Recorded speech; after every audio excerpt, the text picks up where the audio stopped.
Bismillahirrahmanirrahim. Ya, bertemu lagi dengan saya di mata pelajaran PKWU atau kewirausahaan. Jadi sekarang kita akan membahas jasa, profesi, dan profesionalisme ya.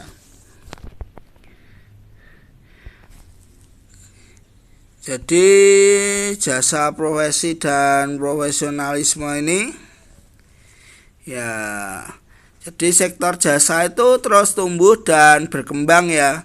Kemudian sektor jasa juga menggunakan teknologi-teknologi yang baru. Jadi ditemukannya banyak teknologi baru sehingga kita sebagai wirausahawan harus terus meningkatkan kompetensinya agar tidak ketinggalan zaman ya. Jadi dengan teknologi kita bisa bekerja lebih cepat, lebih baik, dan kualitas usaha kita juga lebih baik. Jadi pasar sekarang ini yang terus berubah-ubah menuntut penyedia jasa memperbaiki kualitas layanannya ya. Misalkan tukang ojek itu ya yang sudah disruptif ya, atau ketinggalan zaman dibandingkan ojol atau ojek online. Jadi kalau tukang ojek biasa dibanding ojek online, misalkan ojek online banyak promonya, ojek online tarifnya jelas ya. Kalau ojek pangkalan itu kan tarifnya seenaknya tukang ojeknya gitu ya. Kemudian ojek online itu bisa dipesan lewat aplikasi gitu ya. Kalau ojek pangkalan kita harus nyari tukang ojeknya dulu. Jadi kan pasar berubah dengan adanya ojol ini ya.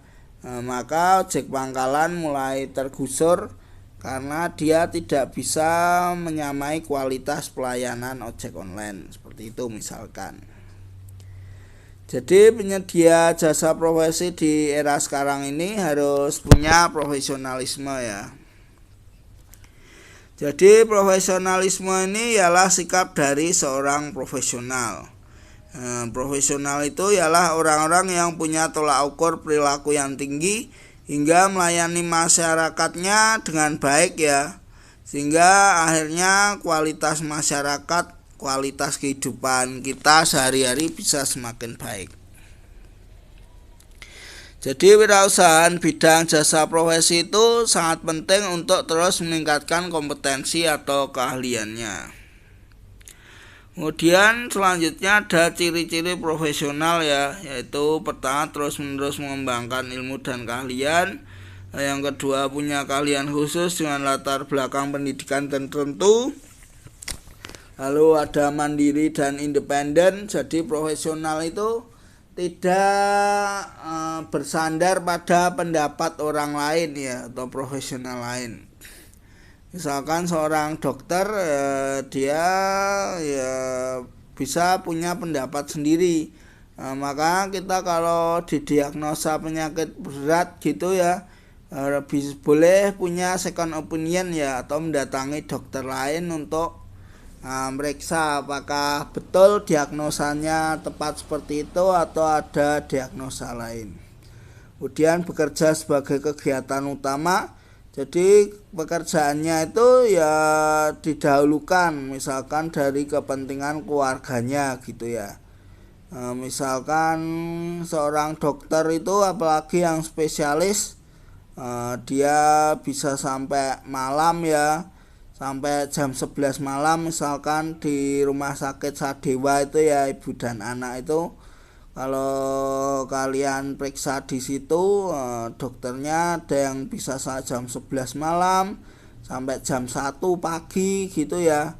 Itu bisa dibayangkan bagaimana keluarganya kan berarti tidak dianggap yang utama ya, karena pekerjaannya itu dianggap sebagai yang paling utama.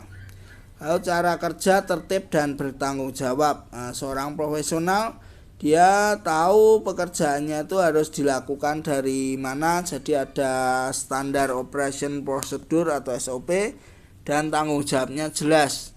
Jadi contoh profesional bila kita memperbaiki di bengkel resmi atau beres ya. Jadi di BRS itu mekaniknya profesional, jadi ada langkah kerjanya ya. Beda dengan bengkel umum atau biasa, yang biasanya ya cuma berdasarkan pengalaman gitu ya, tidak ada standar operasi yang jelas. Jadi kalau kita memperbaiki mobil atau motor di bengkel resmi itu ada estimasi target waktunya ya. Sedangkan di bengkel umum ya terserah mekaniknya atau yang punya bengkel. Yang keenam, ada orientasi pada pelayanan mengabdi pada kepentingan umum. Jadi seorang profesional mengabdikan diri pada kepentingan umum ya. Misalkan anggota TNI, TNI dituntut harus profesional. Jadi mengabdinya pada kepentingan umum, yaitu keamanan bangsa dan negara. Jadi anggota TNI ditugaskan di mana saja ya harus berangkat ya, walaupun jauh dari keluarga, jauh dari fasilitas gitu ya.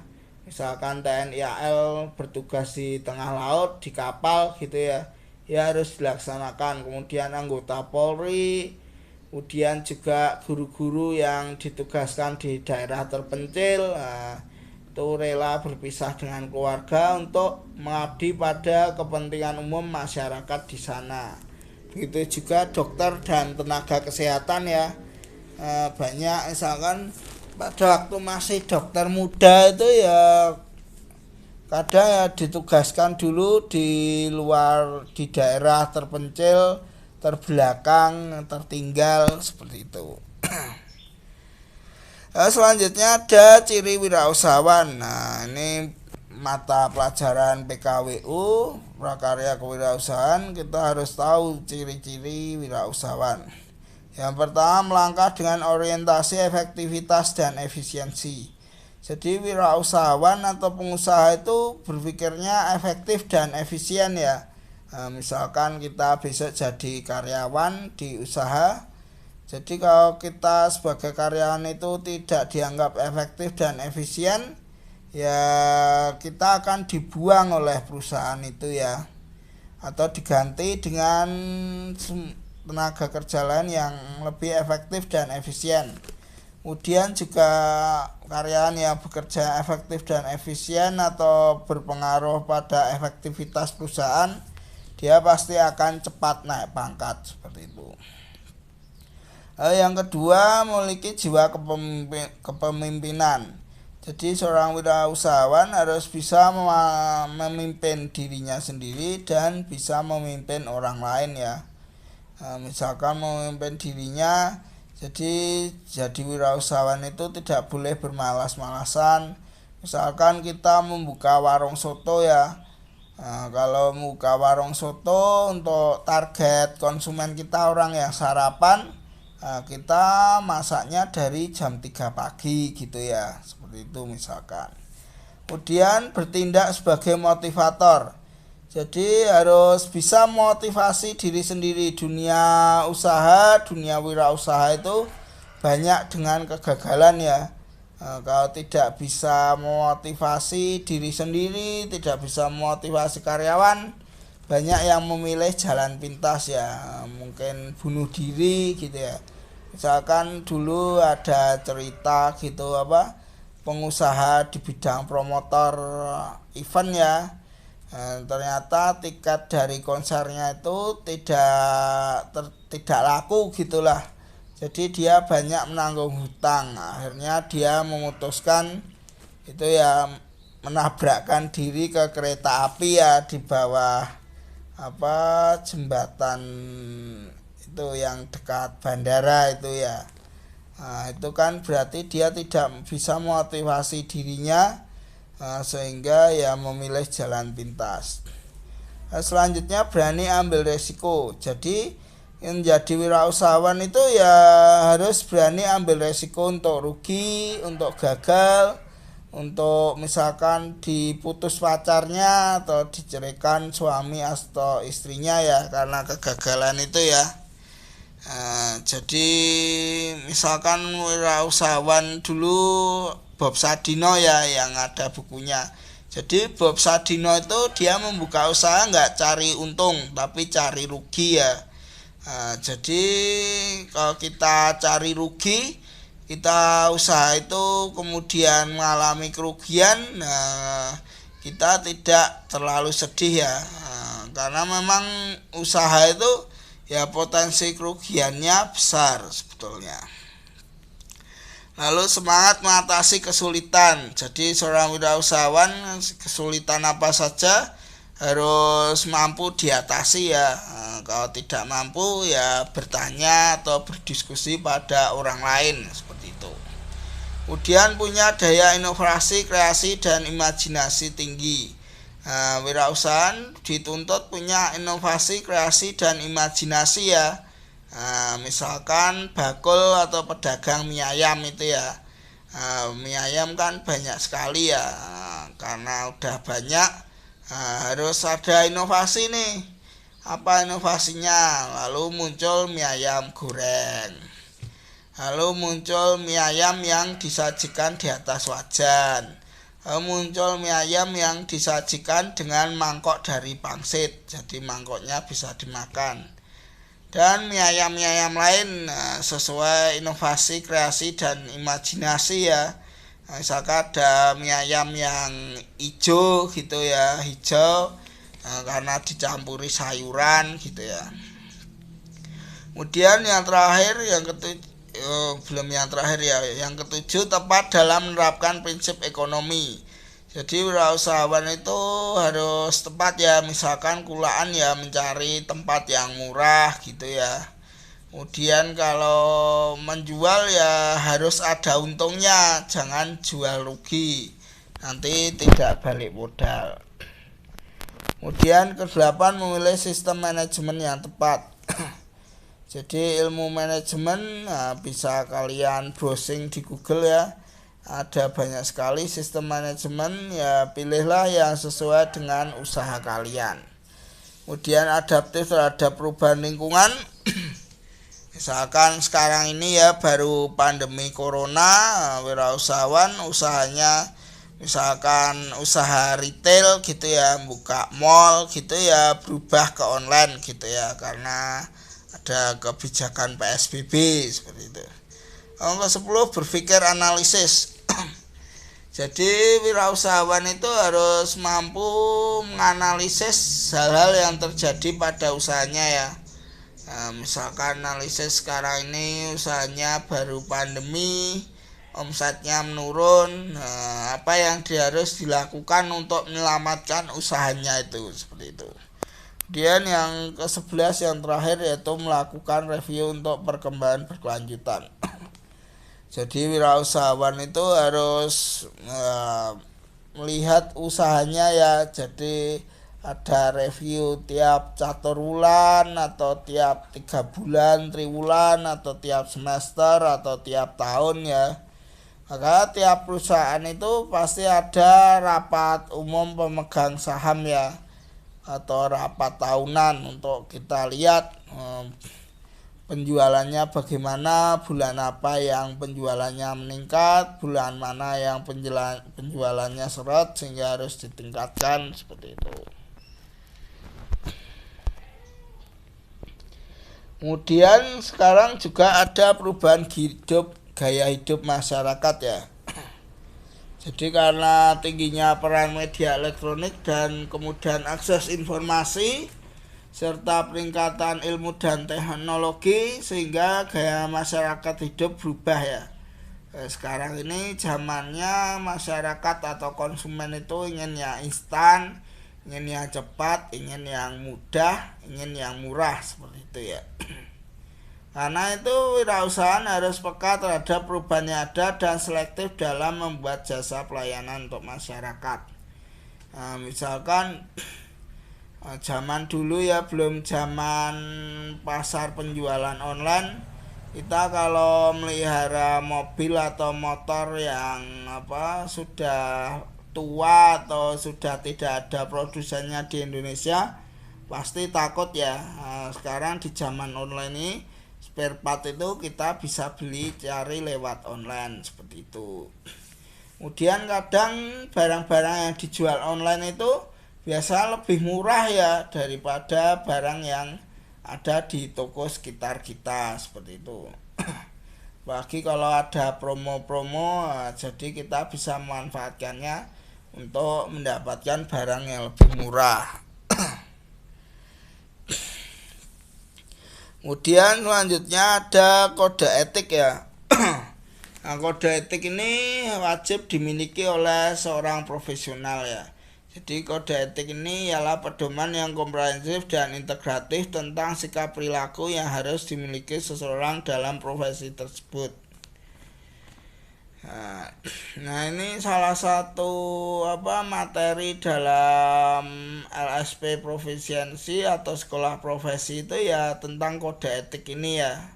Nah, misalkan sekolah profesi keinsinyuran, nah itu tentang kode etik profesi insinyur. Jadi sarjana teknik kan belum mengerti kode etik seperti itu ya. Seperti itu contohnya.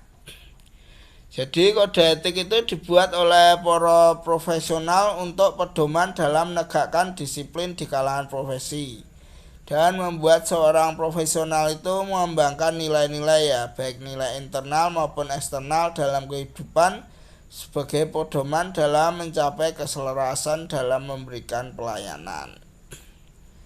Jadi dengan ada kode etik ini para profesional diharapkan dia punya standar dalam menjalankan profesinya. Kemudian tuntutan akuntabilitas seorang profesional ialah tanggung jawab dan tanggung gugat atas semua yang dilakukan ya berdasarkan kompetensinya. Jadi seorang profesional itu ya harus bertanggung jawab atas tindakannya ya. Kalau tindakannya salah ya bersedia memperbaiki dan bersedia digugat, seperti itu ya. Jadi gugatan itu berdasarkan dengan evidence base atau perkejadian ya. Misalkan insinyur membangun jembatan, baru setahun jembatannya ambruk gitu ya, ya harus terima gugatan. Atau arsitek membangun rumah, ternyata lebih dari misalkan targetnya setahun rampung, ternyata molor jadi 1,5 tahun, nah gitu. Harus ya kalau digugat ya harus bersedia. Jadi itu tanggung jawab ialah definisinya keadaan wajib menanggung segala sesuatunya. Kemudian tanggung gugat ialah posisi seseorang atau badan hukum yang dipandang harus membayar suatu bentuk kompensasi atau ganti rugi setelah adanya peristiwa hukum atau tindakan hukum. Nah, fungsi standar profesi dan kode etik ini ialah sebagai pedoman bagi profesional untuk bertindak secara mandiri yang dilandasi oleh kemampuan berpikir logis dan sistematis. Jadi upaya peningkatan layanannya bisa dengan pendidikan dan pelatihan berkelanjutan, bisa juga dengan penelitian, bisa dengan pengembangan ilmu dan teknologi bidang profesi, sehingga akhirnya tercipta kualitas masyarakat yang lebih baik. Nah, misalkan dokter ya, dokter umum, ada pendidikan lanjutan dokter spesialis, ada pendidikan lanjutan dokter subspesialis. Kemudian penelitian, nah, misalkan penyakit corona atau COVID-19 ini ya, dilakukan penelitian-penelitian untuk mendapatkan vaksinnya. Jadi selama belum ada vaksinnya, ya jumlah yang terkena COVID ini ya meningkat terus, seperti itu. Kemudian pengembangan ilmu dan teknologi, ya misalkan teknologi robotik, otomasi yang digunakan di industri mobil dan motor bisa memangkas waktu produksi ya. Jadi misalkan kalau dulu satu mobil jadinya dalam waktu seminggu, zaman karoseri gitu ya. Sekarang sehari aja sudah jadi 5 mobil gitu misalkan, setelah ada teknologi robotik. Kemudian selanjutnya ada faktor keberhasilan dan kegagalan usaha ya. Bisa dibagi dua, ada faktor teknis dan faktor non teknis.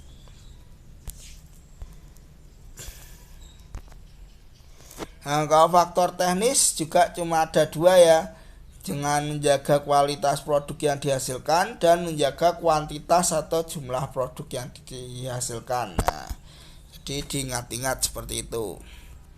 Yang banyak itu faktor non teknis ya. Faktor non teknis itu ada perencanaan. Nah, bagaimana kita merencanakan usaha itu, terus menetapkan tujuan. Tujuan ini target pasar atau konsumen ya. Apakah tujuannya kelas menengah, kelas atas, atau kelas bawah, seperti itu. Kemudian kemampuan untuk adaptasi. Jadi misalkan usaha mie ayam tadi ya, nah, ternyata konsumen kita sukanya bakso, jadi kedai mie ayam kita ditambahi bakso. Nah, terus ada bakso beranak, ada bakso tumpeng, ada mie ayam goreng, ada bakso tetelan. Nah, itu adaptasi untuk menghadapi kompetitor saingan tukang-tukang mie ayam lain atau tukang bakso yang lain. Kemudian inovasi ya, inovasi kreasi baru dari usaha kita. Kemudian pemasaran yang merupakan kunci keberhasilan. Jadi misalkan kalau kalian lihat Honda ya, Astra Honda motor atau Honda sepeda motor itu ya, dia kan penjual motor yang paling laris di Indonesia. Dia menangnya di apa? Yaitu di pemasaran ya. Kalau kalian lihat sales-sales Honda itu kan ada jualan di pasar, jualan di berbagai macam tempat, di mall-mall, di pameran, itu banyak sekali kita temui stand Honda. Misalkan dibandingkan Yamaha gitu ya, marketingnya kalah banyak. Nah, jadi pemasaran strateginya yang bagus akan membuat keberhasilan juga. Lalu terakhir semangat juang ya. Jadi usaha itu kalau kita tidak semangat, misalkan menyerah, ya sudah tidak bisa berhasil. Nah, misalkan teman saya dulu buka usaha fotokopi, setelah 3 bulan dia menyerah ya karena pemasukannya kurang. Nah, kalau orang yang dengan semangat juang tinggi ya, dia mempromosikan atau mungkin dia mau pindah tempat ya, mungkin dia pilih lokasinya kurang tepat. Nah, sekian dan terima kasih. Nah, semoga ini bisa membantu untuk ulangan harian KD 3.1.